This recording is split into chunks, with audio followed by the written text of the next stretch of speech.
Hello everyone, welcome back to the channel. Something a little bit different here today. I'm going to be showing you my super creamy mac and cheesy recipe for one. This is just some incredible creamy comfort food that I love to eat all year round, and I hope you enjoy it too. For this recipe you will need 1 cup of pasta, macaroni or plain, which is 95 grams. 2 tablespoons of flour, which is also 25 grams. 2 tablespoons of butter, which is also 25 grams. You need 2 ounces of cheese, which equals 60 grams. And then you need 1 American cup of milk, which is 250 milliliters. Step 1 is to boil your water for the pasta. Next step is to grate the cheese. Now I only did 2 ounces and that made a very mild flavour. You might want to double up if you like a really strong mac and cheese. After that we're going to make the roux, which is equal amounts of butter and flour, and we're going to start by melting the butter. Once your water has come to the boil, we want to add the pasta and reduce the heat down to a simmer.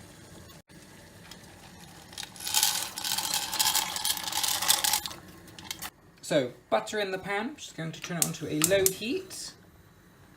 We are going to grab a balloon whisk, and we are going to leave that for a moment and let the butter melt. Now, you could also melt the butter in the microwave, but make sure you do not melt it on the stove with a high heat. You will slowly burn the butter and it will turn brown, which does not taste very nice. As you can see, a low heat is very quickly melting this. You can move it around like so to make it go a bit faster. Now, the butter is fully melted, so you want to take your flour, the equal amounts of flour to butter, remember, add all that. And then you want to whisk, whisk, whisk, whisk, whisk.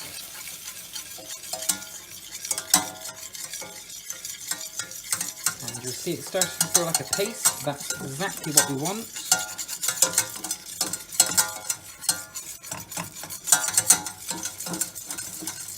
This is called a roux.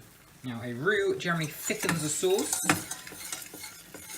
and it makes it that creamy, rich texture that we all love. So, keep mixing, mixing, mixing.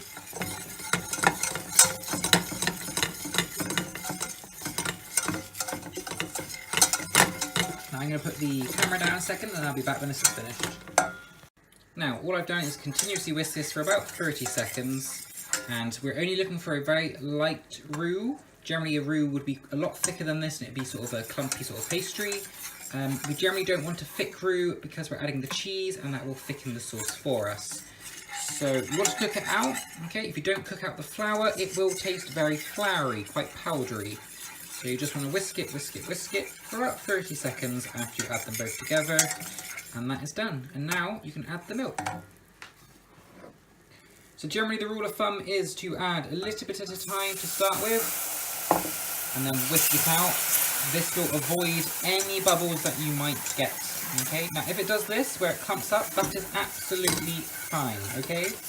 This is a thick roux, which tends to happen every now and then, but you can generally whisk this out, which is why you start with a small amount, okay?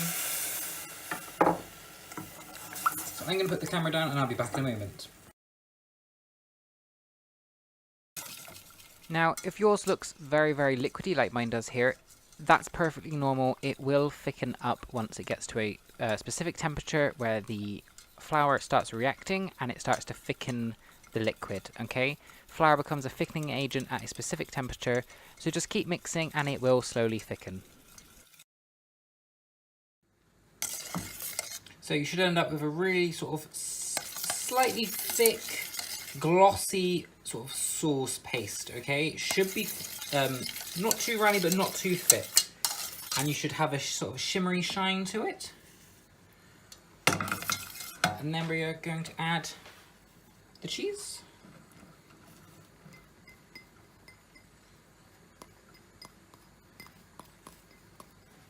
And then you want to mix that in.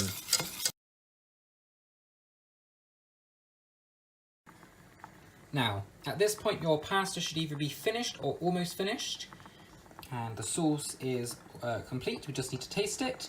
So you want to turn the pasta off, get it drained, and taste the sauce. Add any seasoning if it needs it. If you like more cheese, add more cheese. It's always better to put less in at the start. And then I'll show you what to do next. So I've tasted the sauce. I thought it needed some more cheese, but it didn't. It just needs some salt. Always add salt first. Salt brings out the flavour of the food. So I've added a bit of salt, about 4 or 5 spins on a salt grinder. And the sauce is now really, really good. It's not too thick and it's not too glossy. It's not too thick, it's not too thick, and it's not too runny, okay? So now we have drained our pasta. And as you see, it's kind of stuck together a little bit. And then we are just going to pump this in here. And then we're going to give this a good old mix. And there we have it. Really nice, creamy, oozy, cheesy mac and cheese, okay? Now, if you don't like it where it's really, really creamy like this, there's quite a lot of extra sauce, add some more pasta, or you can reduce the milk by a little bit. So yeah. So I just wanted to sit down and actually taste it as well for you.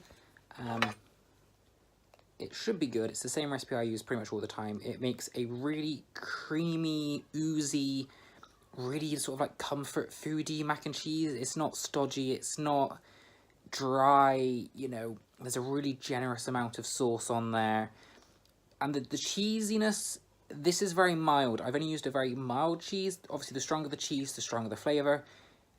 What I like about this recipe is it gives you enough cheese to get that sort of starter cheesiness. But if you want it really cheesy, you can just keep adding more and more and more cheese to the sauce and just keep tasting it. Make sure the sauce is hot because the flavour levels do change when it's cold and hot. It's just science that way. It's a very confusing thing, food. Make sure you add salt. Don't add pepper or you have a grey sauce, okay? Pepper will turn the sauce grey, so don't do that. So yeah, let's have a taste.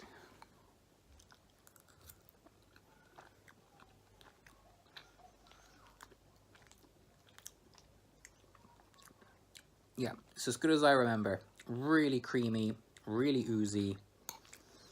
A slight kick of cheese, but not overly cheesy. You could always put some cheese on this in a baking dish and throw it in the oven to sort of crisp up a little bit if you wanted to. So yeah, this portion makes one generous bowl for, you saw from the video just a second ago. You could probably, if you don't like it too sort of saucy, you could probably at least add another 25 grams of pasta to this and maybe make a portion and a little portion, kind of like a snack portion for tomorrow. But yeah, it's really, really yummy. And it only took about 10 minutes to make, so it was really quick as well. Oh.